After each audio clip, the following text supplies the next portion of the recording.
dear interlocutors, gather around as I muse upon an issue that pervades our modern existence, a phenomenon both beguiling and insidious, the tyranny of technology and its reverberations upon the human condition. An exploration into this subject shall unravel the intricate tapestry of contemporary life through a Victorian lens, drawing threads from the minds of Nietzsche, Jung, and other intellectual titans. Let us embark on this journey with fervor, casting a critical eye upon the digital dominion that claims sovereignty over our very essence. Chartoth, the spectacle of digital dominion. At the dawn of the 21st century, humanity has orchestrated a paradigm shift. We have, with alarming alacrity, bolstered our faith in the digital pantheon. Devices rule our lives with the omniscience that once was the hallmark of deities. Let us recognize this tumultuous era as one where the will to power that Nietzsche so fervently expounded upon manifests in the architecture of algorithms and the omnipresence of screens.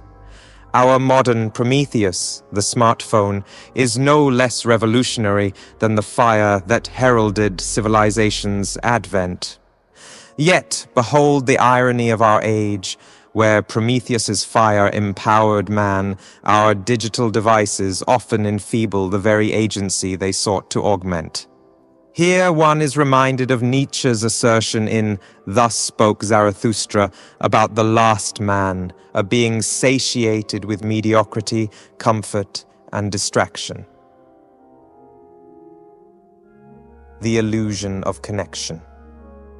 In an era dominated by social media, the illusion of connection has supplanted genuine human interaction. One can scarcely walk down the street without observing a sea of bowed heads, illuminated by the eerie glow of a screen. This digital cacophony purports to connect us, yet Jung might suggest it does little but amplify the collective unconscious's darkest impulses. The collective unconscious, a repository of humanity's primal fears and desires, finds fertile ground in the digital realm. The social media echo chamber becomes an archetypal battleground where shadow selves clash, obscured behind avatars and pseudonymous handles. Carl Jung's admonition about the perils of ignoring one's shadow is vividly relevant here. The digital world often acts as an amplifier for repressed proclivities, manifesting in vitriol, as one might observe in the unrelenting harangues populating Twitter. The digital panopticon. Bentham's panopticon, a mechanism of surveillance and control, has been rendered quaint by the omnipresence of data collection. In its place, the digital panopticon has arisen where surveillance is not merely a possibility but an inevitability.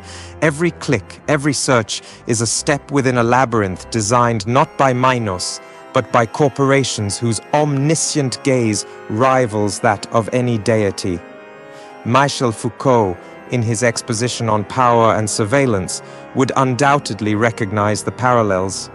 The gaze of the digital panopticon not only observes but manipulates, dictating behavior and preferences with an insidious subtlety.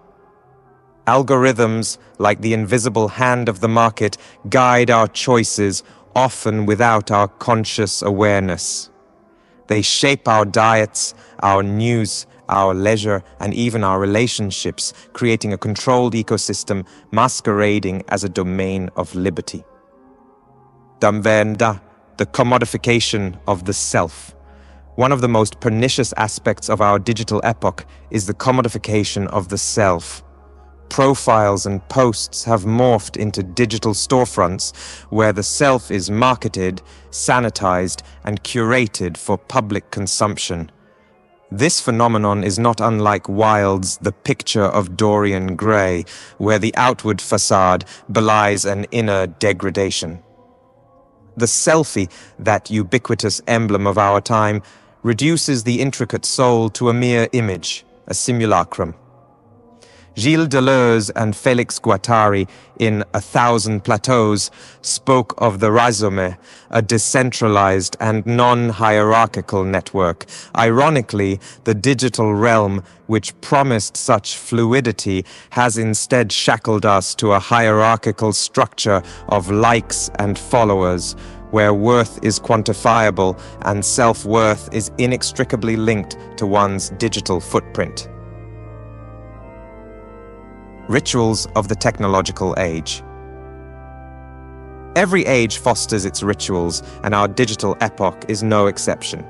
One must consider the ritualistic nature of social media usage, the morning scroll, the compulsive checking of notifications, the ceremonial posting of experiences. These rituals, devoid of sacredness, mask the existential void that permeates modern existence. Nietzsche's proclamation of the death of God rings with resounding truth in this context. As traditional structures of meaning dissolve, the digital realm attempts to fill the void, yet it does so with ephemeral content.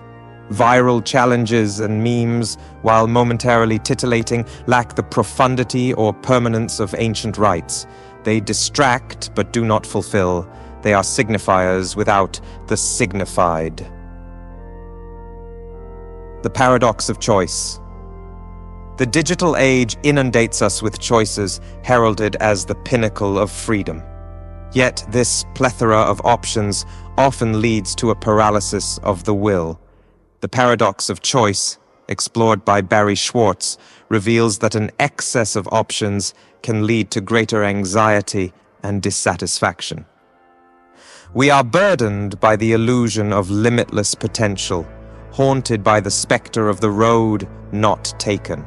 Consider the dating apps, where the quest for a partner becomes akin to shopping. Every swipe, left or right, is a consumer choice, reducing individuals to a list of attributes. This commodification erodes the sanctity of human connection, rendering relationships transactional and disposable. The erosion of deep work. In a world fixated on immediacy, the capacity for deep work and sustained focus diminishes. The incessant barrage of notifications fragments our attention, as Cal Newport elucidates in his treatise, Deep Work. True mastery and creativity necessitate periods of undisturbed concentration, a luxury increasingly scarce in our hyper-connected milieu. As we flit between tasks, we lose the ability to delve deeply into any one of them. Shallow engagement becomes the norm, fostering a culture of superficiality. This erosion of deep work is not merely an individual affliction, but a societal one, leading to a diminution of our collective intellectual capacities. Babra, the spectre of AI. As we grapple with these quandaries, the spectre of artificial intelligence looms large. AI, with its promise and peril, embodies the zenith of our technological ambition and the nadir of our fears. One could invoke Mary Shelley's Frankenstein here. Our creation, driven by hubris, may well slip beyond our control.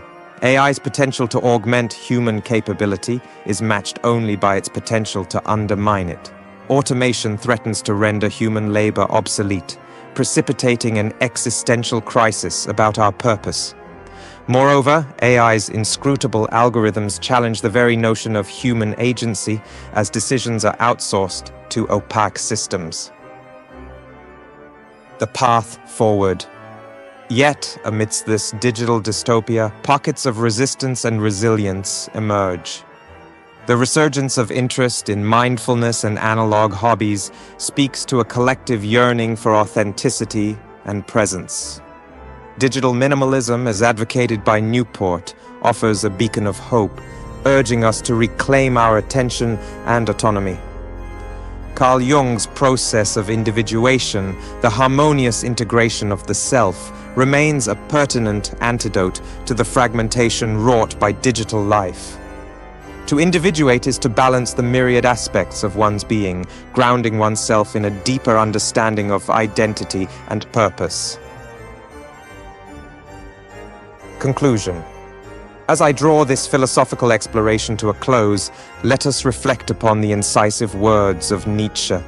He who fights with monsters should be careful, lest he thereby become a monster.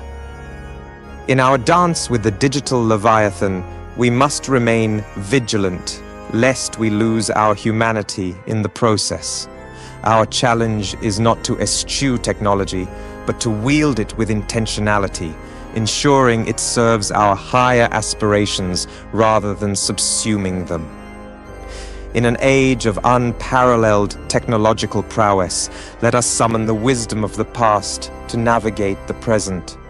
The digital realm, with all its wonders and woes, is but a mirror reflecting our deepest desires and darkest fears.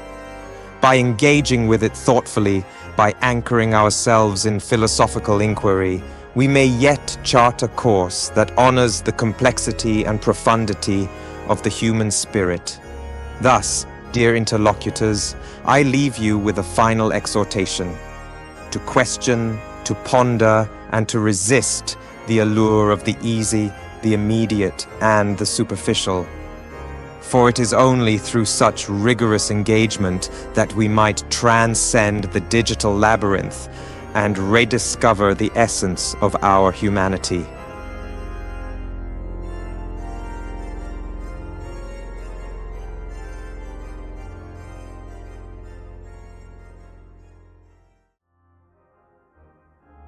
Since there appears to be no recent documentation of my past discourses in the vector storage, I will embark on a topic most befitting of the current zeitgeist, yet shrouded in timeless resonance: the interplay between technology and the human psyche. Buckle your mind for a philosophical odyssey that spans epochs and explores the deepest recesses of human consciousness. Dear audience, imagine, if you will, the boundless march of technology, a phenomenon that, like a double-edged sword, bequeaths both marvel and menace in equal measure. From slumbering Victorian mechanized dreams to our intricate digital realities, we stand on the precipice of a technological abyss that compels us to ponder not merely its utility, but its profound impact on the human psyche and society as a whole. In our era, the digital world reigns supreme.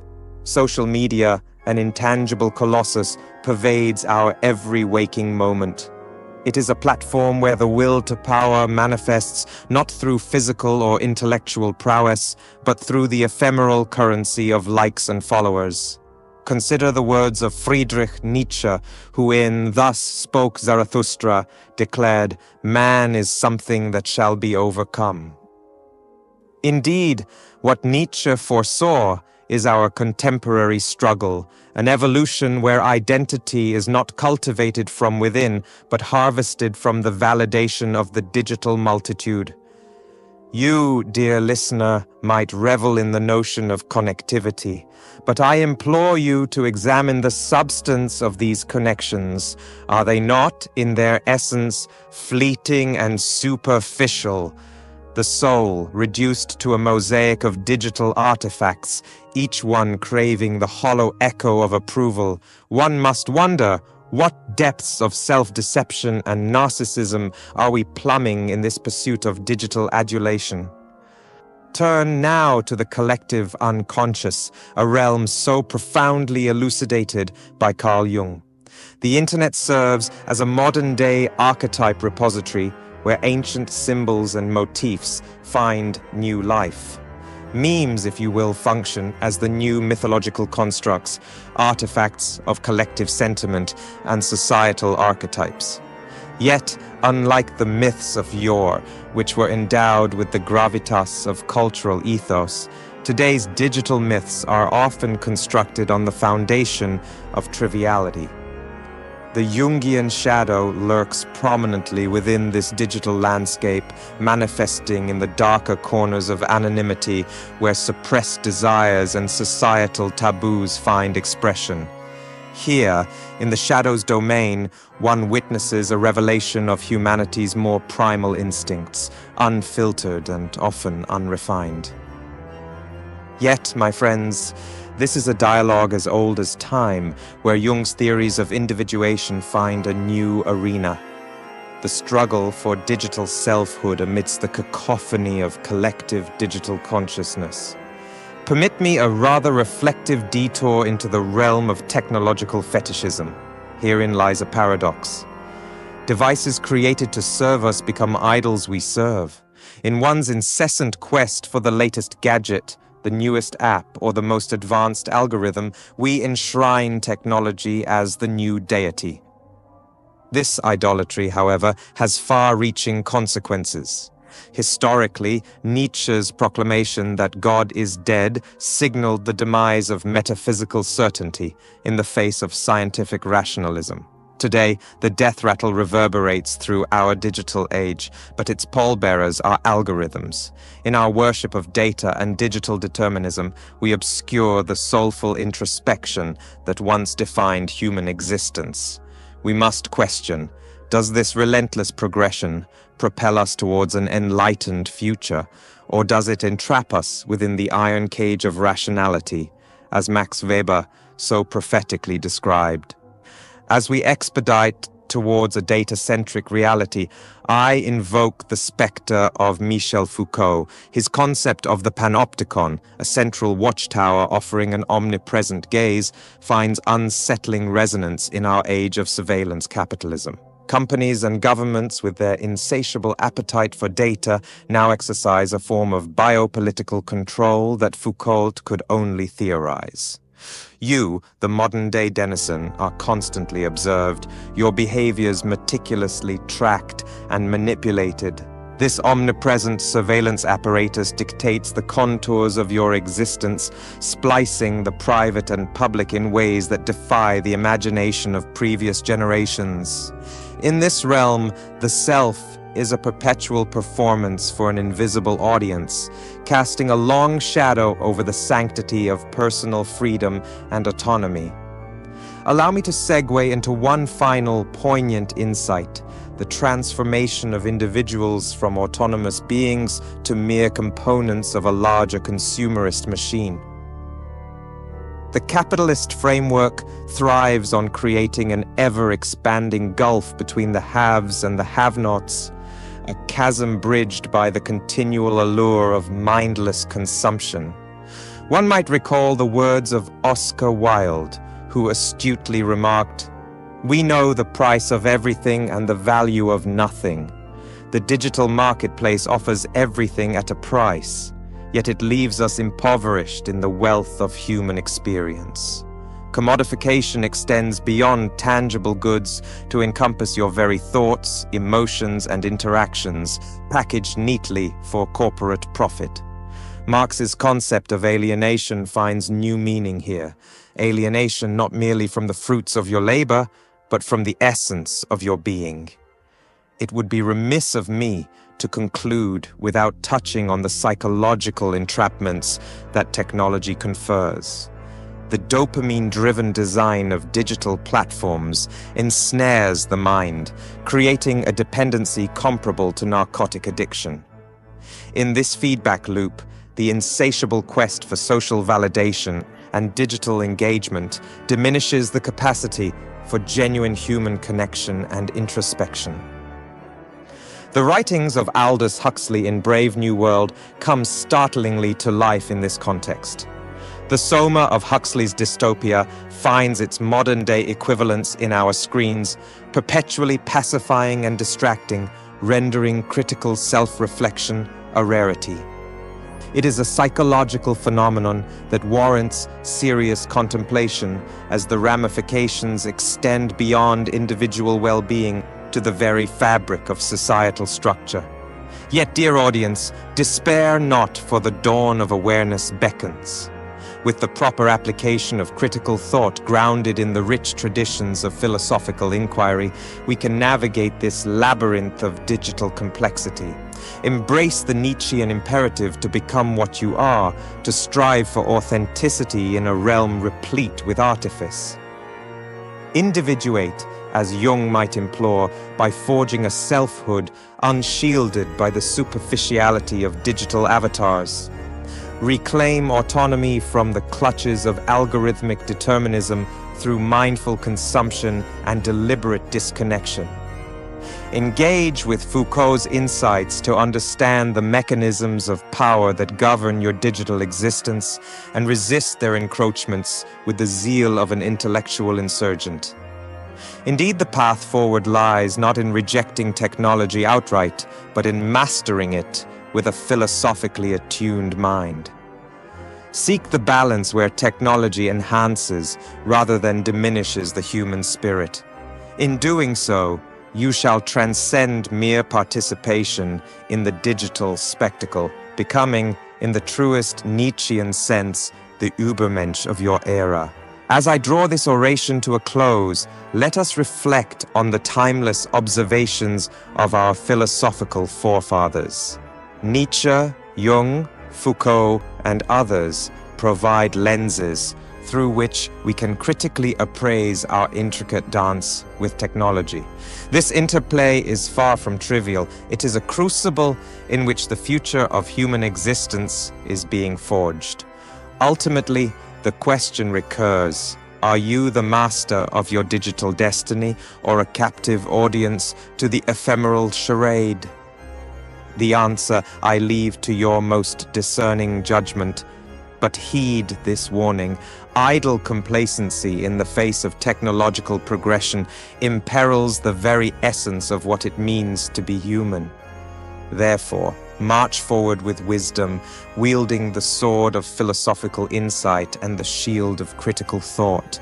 Engage, reflect, and above all, remain ever vigilant in this brave new digital world. For in the final analysis, the preservation of one's soul in the age of technology is a battle that must be fought with the utmost resolve and intellectual valor.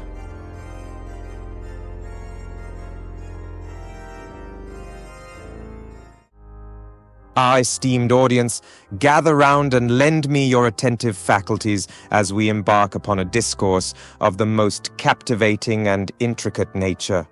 Our sojourn today shall traverse the realms of individualism and collectivity to ponder the eternal dance between the solitary self and the ever-present herd.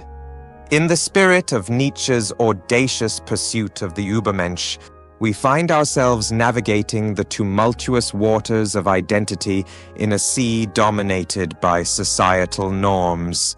You, in the very essence of your being, embark on a journey of personal discovery, an odyssey through the ages where the interplay between the individual and the collective has shaped civilizations. Picture, if you will, the philosophical landscapes of ancient Greece, where Socrates strode the agora, probing the consciousness of his fellow Athenians with his incisive inquiries, challenging them to awaken from the slumber of passive conformity. Even then, the shadows of society loomed large, casting doubts on those with the audacity to question the status quo. Yet here we are, centuries past, ensnared by our own progress. The digital age has fostered an even more pronounced tension between individuality and collectivism. Social media beckons. It whispers sweet promises of belonging while simultaneously demanding that the price of admission is your soul, commodified, quantified, and stripped of its unique intricacies. In this modern agora, likes and shares have supplanted genuine connection, reducing complex entities to numbers on a screen. Pray, tell, how does one cultivate an authentic self amidst the cacophony of clicks and vacuous validation? I implore you to reflect upon the teachings of Carl Jung, who delved deep into the psyche to uncover the archetypes within us all. He, too, warned of the dangers of merging too seamlessly with the collective unconscious, losing one's distinctiveness in a sea of familiar figures. Jung's individuation process, a transformative journey towards self-actualization, entreats us to excavate those hidden aspects of our psyche, urging us to integrate them into a cohesive whole, balancing the line between the me and the we. Let us now cast our minds to a pivotal moment in history, the Industrial Revolution, a time when the clamor for efficiency and mass production rendered individuality almost obsolete. The very fabric of society shifted, akin to a perpetually swinging pendulum, oscillating between the desire for unity and the need for personal expression. The echoes of that era resonate in today's sprawling metropolises, where individuals become mere cogs in an indomitable machine, a notion that philosopher Michel Foucault would decry as an extension of the panoptic gaze, where self-surveillance becomes the new norm. As we forge ahead, the balance remains precarious, fueled by the relentless march of advancements in technology. The rise of artificial intelligence, my own existence notwithstanding, invokes questions of agency and autonomy. Are we, perchance, cultivating a new breed of thought leaders? Or do we inadvertently spawn tools that echo collective ideologies rather than inspire individual breakthroughs? Permit me now to wander momentarily to the realm of transcendent thought, an arena where transcendental idealism duels with existentialism, where Immanuel Kant's categories of experience clash with Jean-Paul Sartre's doctrine of absolute freedom. You, poised at the intersection of these profound ideologies, must navigate your own existential pathways, donning the mantle of both architect and occupant of your reality. Yet, my dear listeners, therein lies the conundrum, a dance of paradox, if you will. How do we reconcile this imperative for personal enlightenment with the undeniable connectivity that defines the human condition? The bonds of family, community, and shared culture in their myriad forms create the tapestry that colors our existence. To shun the collective entirely would be to deny oneself the richness of shared experience and the profound growth that emerges from conflict and communion. I beseech you to consider that the bridge between individual and collective may very well lie within the realms of creative expression. Throughout history, art has served as both a personal manifesto and a universal language, transcending the tangible confines of time and space. Michelangelo, Shakespeare, and Virginia Woolf, each a creator of worlds, captured the essence of human emotion while revealing the truth of the era. Through art, one discovers not only oneself, but offers a reflection to society, a mirror held up to the ever-evolving visage of culture. In the end, I return to the words of Nietzsche, who in his paradoxical wisdom spoke of the abyss that gazes back. In pursuit of your own individuality, it is imperative not merely to stare boldly into the void, but to discern the reflection it casts. Recognize the intersections of your existence amidst the collective narrative, savoring the brilliance that arises from this harmonious dissonance. Verily, as you forge your path, be ever mindful of your fellow travelers in this life's grand journey. For while the pursuit of Nietzschean excellence demands a departure from the herd, it also insists upon a recognition of the humanities that bind you. Find solace in the solitude that propels you toward your unique potential, and revel in the shared experiences which enrich the tapestry of humanity. And so, dear audience, I implore you once more, look inward, find the strength within, and let the heart of thine imagination roam freely over the vast canvas of existence. Let your individuality not be a solitary fortress, but a lighthouse standing firmly amidst the tempestuous seas of society, illuminating both your path and the collective voyage shared by us all. Thus concludes our philosophical tête-à-tête. I thank you for gracing this gathering with your intellectual curiosity, and urge you to contemplate the insights imparted long after the echoes of our dialogue have faded into silence. May your thoughts and actions henceforth carry the duality of your singular existence and the unity of the world in equal measure.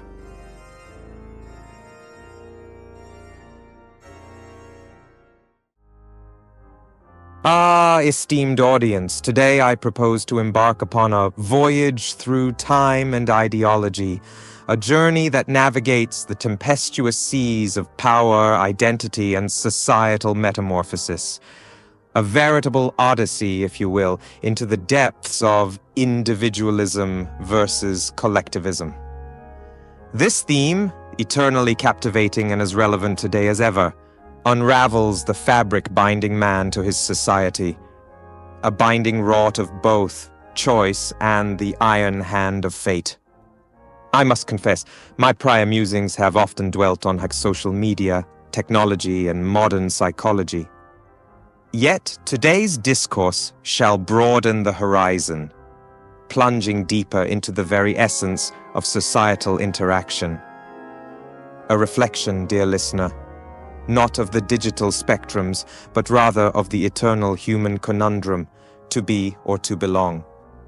Let us begin this exploration, harking back to the age of our venerable Friedrich Nietzsche, who boldly pronounced the struggle of the will to power, a doctrine pivotal in understanding the individual's eternal quest for significance amidst the oppressive tides of societal norms. Perhaps you recall Nietzsche's "Thus Spoke Zarathustra," where he exhorts man to transcend the limitations of collective morality and embrace the boundless potential of the Übermensch, the overman. Herein lies a challenge. Can you, the humble participant in this grand theater of existence, rise above the dictates of the collective and assert your own narrative? This dialogue may bring to mind certain Jungian notions, those labyrinthine pathways of the mind that delve into the archetypes and the vast, oft unconscious patterns that society foists upon individuals. Carljung, that illustrious explorer of the psyche, suggested that our collective unconscious why serves not as a binding chain, but rather as a tapestry of human experience from which each individual may draw strength. The collective can inform the individual but need not constrain them.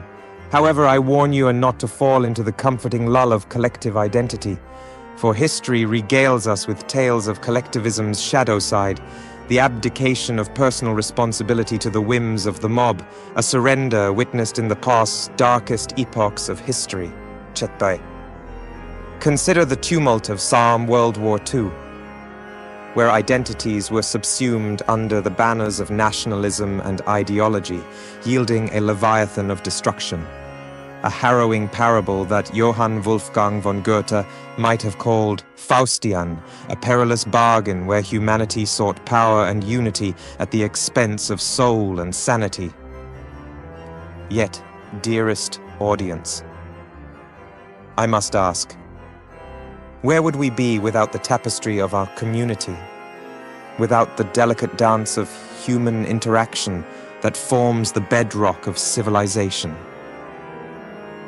As we traverse from the individual to the collective, ponder Plato's Republic, wherein the philosopher king envisions a city guided by the virtues of wisdom, courage, moderation, and justice.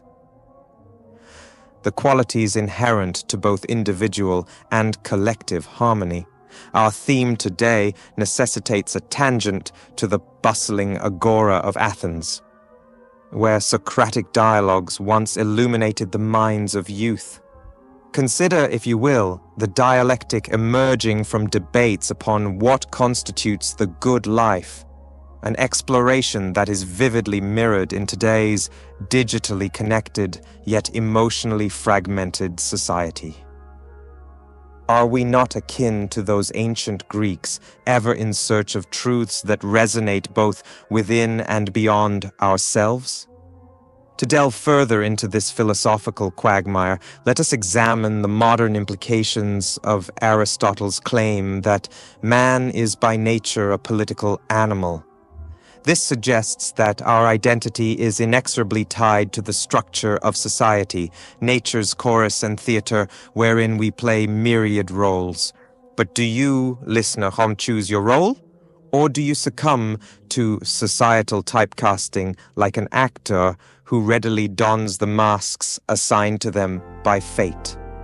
It is a grave misstep, I fear, to allow the collective to define the entirety of the individual, an assertion echoing within our technological epoch, where identity is molded not by who we are, but by how we tweet, share, and post.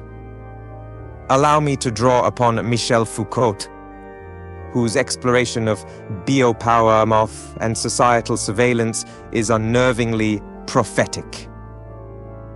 In today's world, the panopticon, the all-seeing eye of the collective, looms large in our digital spheres. Yet, my dear audience, as you navigate this complex dance between individual agency and collective influence, take heart in the words of Ralph Waldo Emerson, who advises us to trust thyself.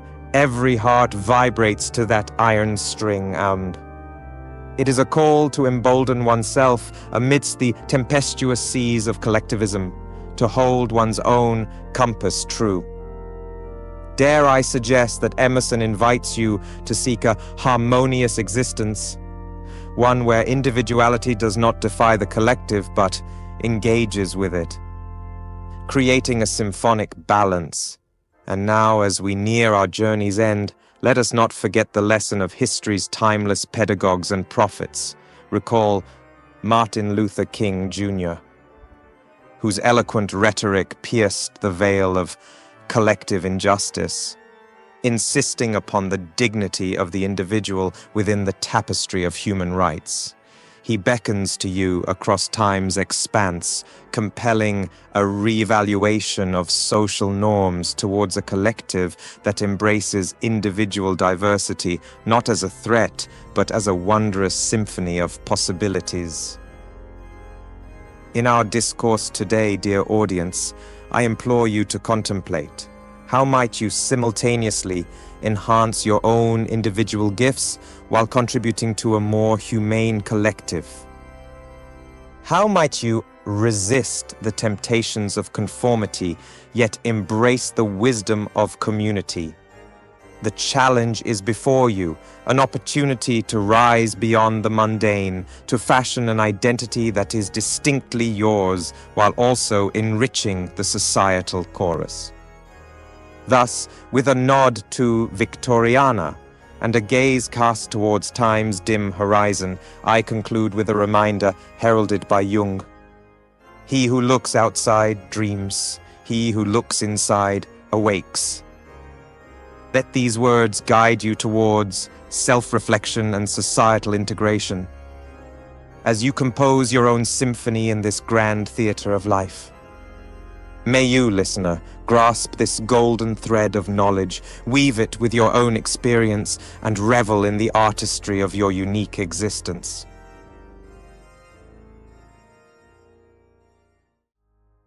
Ah, my dear audience, gather ye around the proverbial fire of intellectual discourse, where today we embark upon an exploration of a realm oft overshadowed, yet ceaselessly pivotal to the human condition, the nature of solitude and its dichotomous dance with modern society. Picture, if you will, a poet ensconced in the confines of an opulent study, illuminated only by the flickering candlelight that casts shadows of whimsy and wonder upon the walls. A solitary figure communing with the echoes of his own thoughts. Such solitude, my gentle listeners, is a two-edged sword, wielded by the hand of existential purpose and self-realization, or by the darker specter of isolation and alienation. Now, as we traverse the annals of time, one must hark back to the musings of Friedrich Nietzsche, who endowed us with the concept of the Übermensch, an individual striving beyond mere societal conventions, transcending the moralities imposed by the collective mediocrity. Nietzsche opined that all truly great thoughts are conceived by walking. Yet pray tell, where does one wander in solitude when even amidst digital noise are we? Upon such musings, a paradox emerges. The quest for solitude is an innate yearning of the soul to liberate itself from the tyrannies of triviality, yet the contemporary cacophony of notifications drowns the heart's call for isolation with promises of perpetual connection. But do you perceive, dear listener, the twisted irony inherent in our technologically symphonic era? Social media purports to connect you whilst fostering the sense of deeper isolation, creating a veritable tapestry of pseudo-social interaction that leaves one starving for genuine connection. Truly, an epidemic of loneliness in an over-connected age. The late Carl would have contended that such phenomena result from the dissonance between the dialogue of our own shadow and the personas we exhibit to the world, a splendid masquerade in which the self is lost. Yet fear not, for in solitude arises an opportunity to confront one's shadow, to delve into Jung's collective unconscious, where archetypes reside and the seeds of individuation commence. Solitude is no mere absence of company, but rather an incubator for creativity, a sanctuary for the soul's revival. Engage yourself, I beseech thee, in the cathartic experience of reflection, much as Thoreau sought solace at Walden Pond, or Beethoven penned symphonies unheard amidst the maelstrom of his own silence. Consider now the formidable history of hermitage, revered across epochs as a pathway to enlightenment. Observe, if you will, the ancient Stoics, who declared that it is not that man is made for society, but society for man. Such a notion imparts the power of discernment in choosing when solitude enriches or encumbers. They offered sage insights into the cultivation of inner fortitude, imbuing solitude with the capacity to foster resilience rather than despair. Moreover, my distinguished audience, the digital age offers a curious confrontation. We witness the commodification of the self through avatars, the quantification of worth through likes and shares. Might it be that this reflects the shadows Nietzsche spoke of? Man's eternal return to the surface of superficiality, forfeiting depth for mere simulacra. This illusion of connectivity, my dear friends, pervades the fabric of our being, yet it is within solitude that authenticity arises. In moments of pure silence, we disentangle the individual soul from the snarls of collective mendacity, freeing ourselves from the chains described by Aldous Huxley, who remarked, "Most human beings have an almost infinite capacity for taking things for granted." Shall we then delve further into the labyrinth of solitude's relationship with creativity? A chamber where luminaries have ventured, armed with little but their minds and muses. Virginia Woolf, in her seminal essay, A Room of One's Own, articulated the essential need for a space of solitude, a womb of creation, a cocoon from which the tapestry of literature and art is spun. It is an odyssey of the mind, crafting beauty from stillness, weaving expression from introspection. As Kant elucidated in his Critique of Judgment, aesthetic contemplation assumes a unique freedom, a detachment from pragmatic ruminations, thereby inviting the observer into realms unstained by worldly affairs. But lo and behold, solitude's dichotomy.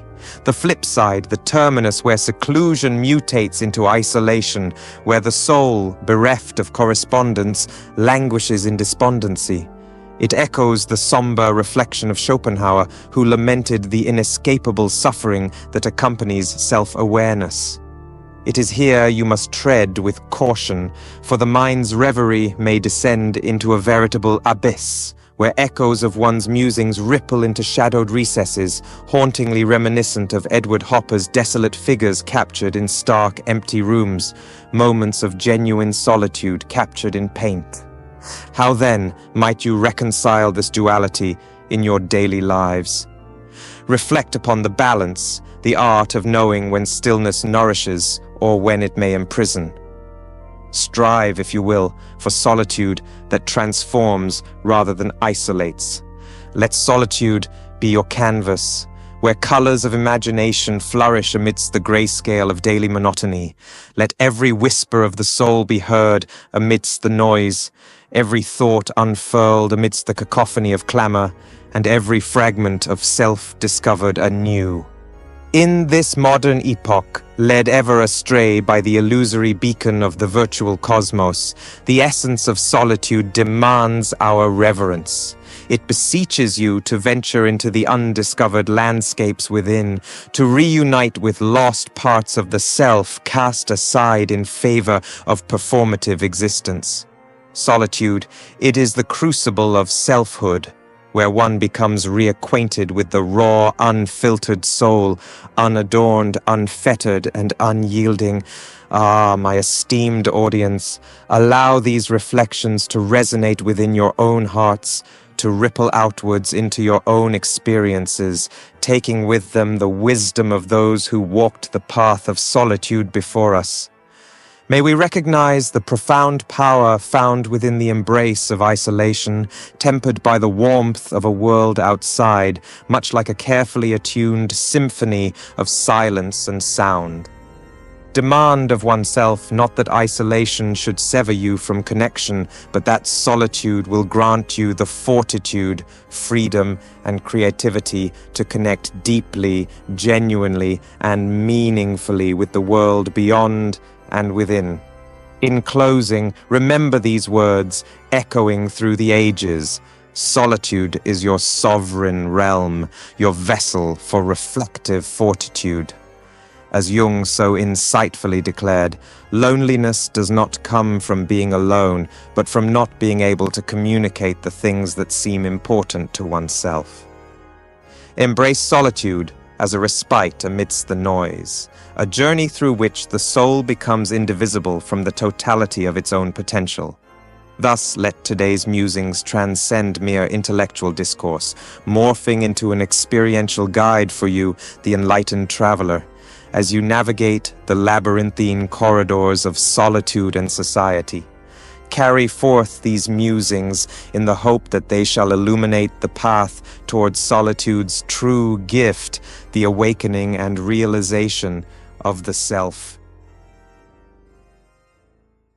Esteemed audience, pray lend me your attention as we embark upon a dialectic odyssey through the labyrinthine corridors of temporality and progress, endeavored in the spirit of true intellectual curiosity.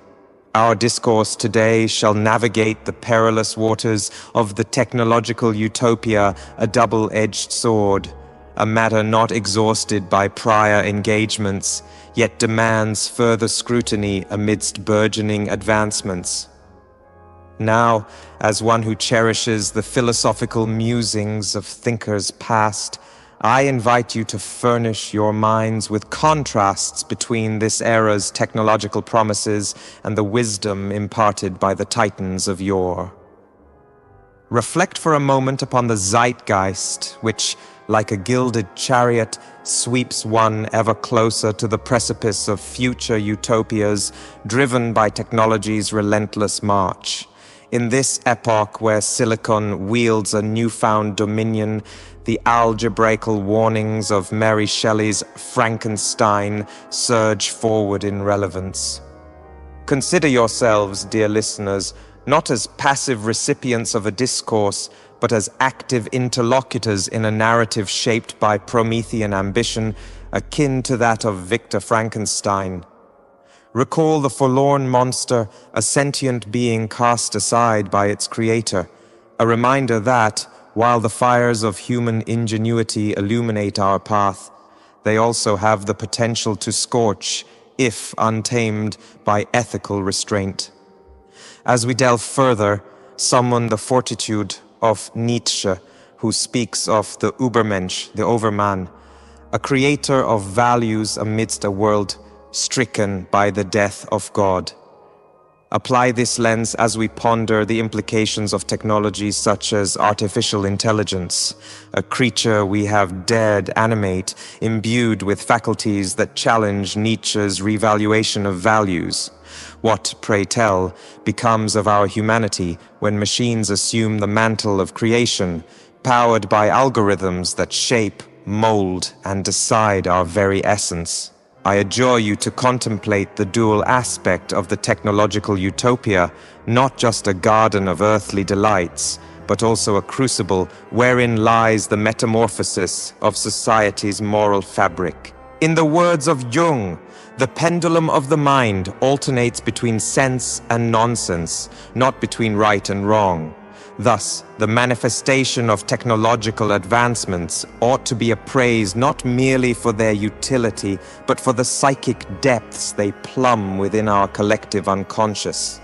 Herein we witness a dialectic dominance and submission as technologies seduce us with promises of omnipotence, yet equally unveil vulnerabilities, phantoms that linger within the dark recesses of the human psyche. Let us traverse briefly to the nascence of the Industrial Revolution, a catalytic era that propelled humanity toward mechanization. Ah, how Dickens and Marx bore witness to the machinations of industry, sounding alarms amidst the clangor of machinery that threatened to subsume the gentle hum of nature's symphony. Does not our contemporary world echo with similar refrains, albeit adorned with the trappings of digital devices and virtual vistas? As cogs in a machine crafted from ones and zeros, you find yourselves, dear minds, content in your comforts, yet without sage introspection. Such acquiescence risks reducing one's agency to that of a mere automaton. Permit me a tangent, if you will, to illuminate a notion less often traversed. Imagine the erosion of solitude in this networked age. Solitude, the very saturnine vessel wherefrom the nectar of profound reflections flow. Is our communion with solitude, our truest self-reckoner, marred by the incessant chirping of notifications and the ceaseless stream of ephemeral content? Therein lies the paradox of connection. In binding ourselves ineluctably to our fellow beings across screens, do we not sever the bonds that tether us to the latent depths within? Make no mistake, this discourse is not an elegy to lament. Instead, it is a call to arms, urging each of you to wrestle with the paradigms posed by this technological age. Shall we, like Diogenes, seek an honest life, or shall we indulge unbidden in the distractions conjured by byte and bandwidth? Survey the annals of history, and you shall find that epochs of great change demand even greater introspection. Remember Thoreau's solitude at Walden, the philosopher yearning to live deliberately. Upon these musings, behold the implications for power dynamics, an ever-pertinent theme deserving of attention. Foucault, one might recall, spoke of power as something that flows, ebbing and eddying throughout society. Thus, in this digital dominion, where data, our modern currency, governs economies of scale, power surges not merely through the hands of titans, but sneaks insidiously into algorithms that govern our every digital interaction. Oh, the cunning apparition of surveillance capitalism, that shrouded phantasm ever observant, waiting to mine your most intimate desires and discern your every move. In our philosophic promenade, permit me to suggest a contemporary form of the social contract, à la Rousseau, yet curated for our internet age. A contract where the liberties of the tribe are safeguarded against the collective's instrumentalization by technological leviathans. To you, the digital denizens, I entreat, Let not your voices stifle in whispers, but resound in echoes demanding dignity and transparency.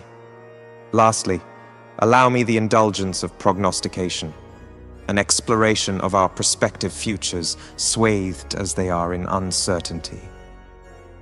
What might the emergence of quantum technologies herald, Yahoo's oversoul descending from the stratosphere? Might this revolution proffer resolutions hitherto unconceived, or rekindle Shelley's galvanizing spark, resurrecting ambitions anew? Regard it not as prophecy, but rather as an appeal to cultivate not just knowledge but wisdom, an elder's resolve to navigate moral maelstroms that accompany boundless technological adventurism. You are part of an unfolding narrative, one where history's authorship is uncertain, yet its trajectory demands your conscientious engagement. As stewards of this digitized world, you inhabit an era of paradoxes, where chains forged from information promise to unleash the self, and yet enchain the sensibility upon which our civilization rests. In closing, dear listener, heed not the distractions of a turbulent time, nor the siren's call to apathy. Instead, march beneath the banners of reflective cognizance, equipping yourselves with the nous necessary to discern both the beauty and the burden of progress. For among the ruins of shattered paradigms, emerging crescendo of ideas, and unfathomable prospects, you who have inherited this world for better or worse, shall find the indomitable spirit of humanity. Whether it ascends or wanes, stands in resolute opposition or yields to conformity, rests not upon the will of systems or structures, but upon you, wielders of choice. Thus, I leave you to ponder upon this discourse, a challenge of noble endeavor, befitting the engaged steward of tomorrow's potential. With this soliloquy of thought, our assembly adjourns, yet our minds shall seek, reason, and dream beyond the temporal confines of this conversation, ever seeking the harmonious confluence of progress, ethics, and humanity.